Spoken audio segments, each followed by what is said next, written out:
rights concern. Is this their understanding of human rights?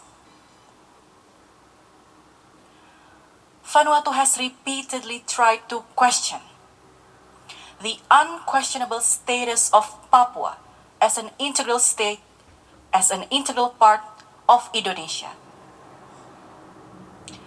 This violates the purposes and principles of the UN Charter and contravenes the Declaration on Principles of International Law concerning friendly relation and cooperation among states.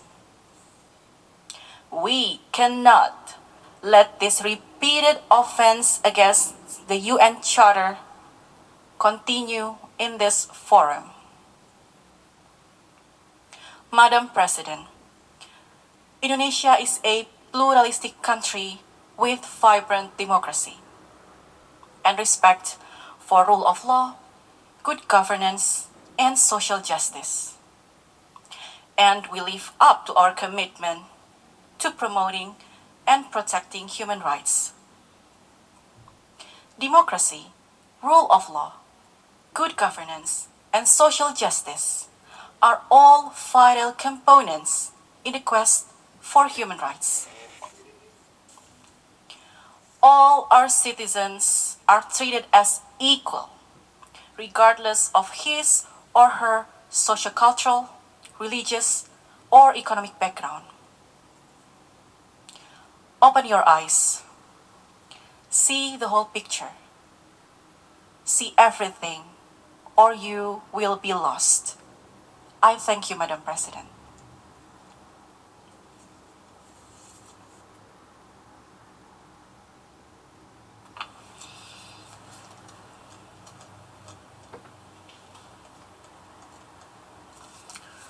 We will continue the general debate on Monday, 27 September at 9 a.m. in this hall.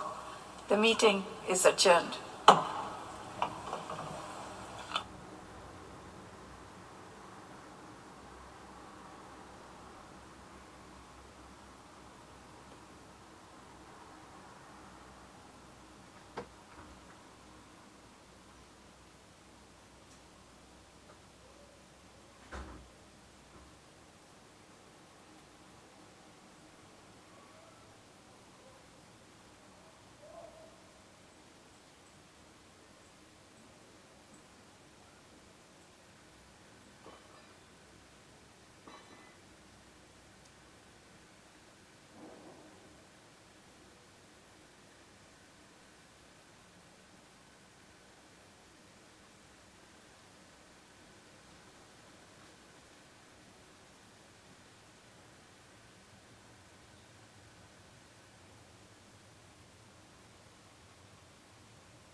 our industries.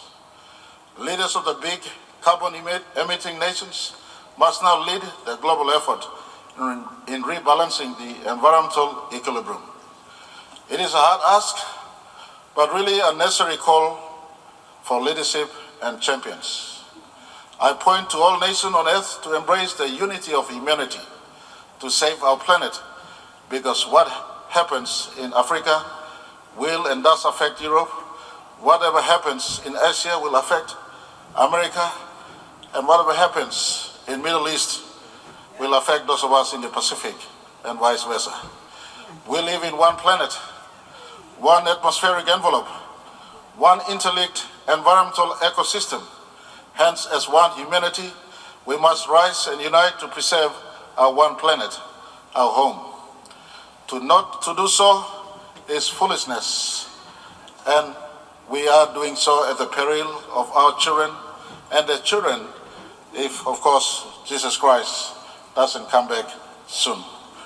Mr. President, Papua New Guinea recognizes the need to save Earth, and we too are contributing and will contribute to preserve our Earth.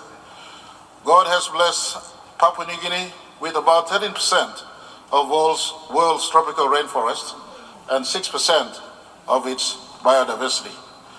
These global assets we want to preserve. One lesson I have learned from the COVID-19 experience is that oxygen is number one human need.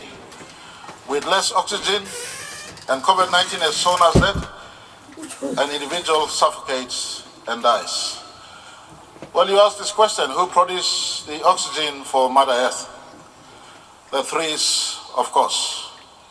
If the world's rainforest reservoir were the global lung, we in Papua New Guinea have a significant proportion of this organ that keeps the world breathing. We also function as a great carbon sink. We have this significant asset for our planet. And I, as chair of the Coalition of Rainforest Nations, Papua New Guinea stands at an important crossroad. We are a net remover of the carbon from the atmosphere. The removal capacity from our forests is over 100 million tons per year. Our energy emissions at present is really around 10 million a year. Therefore, if the RED plus mechanisms delivers as it should be, Papua New Guinea can remain where every country needs to be by 2050 under the Paris Agreement, a net remover of carbon from the atmosphere. The preservation and conservation plus sustainable harvest and use of forest resources can be our commitment to you all for the upkeep of Earth, heading the red code humanity that was called by our good Secretary General Guterres. The recent Intergovernment Panel on Climate Change Sixth Assessment Report is crystal clear that human actions are the cause of the worsening climate crisis. We must take action to change this trajectory. We have long said that climate change is serious, is a very serious existential threat to our national security and well-being.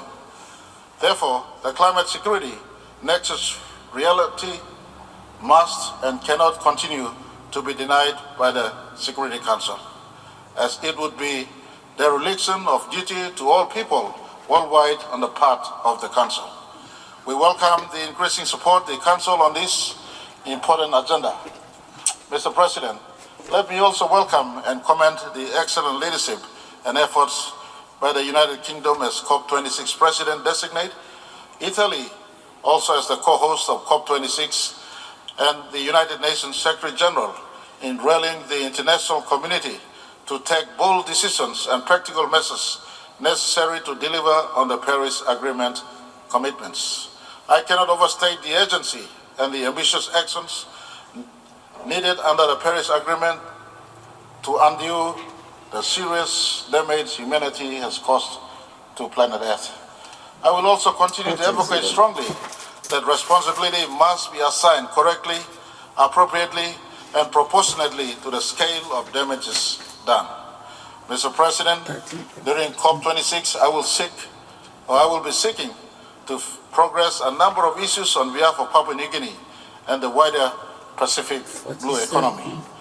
We must all commit to the energy targets, deal with the land use, and advocate for the preservation of biodiversity and be more bold in climate financing commitments. These issues, which are important to Papua New Guinea,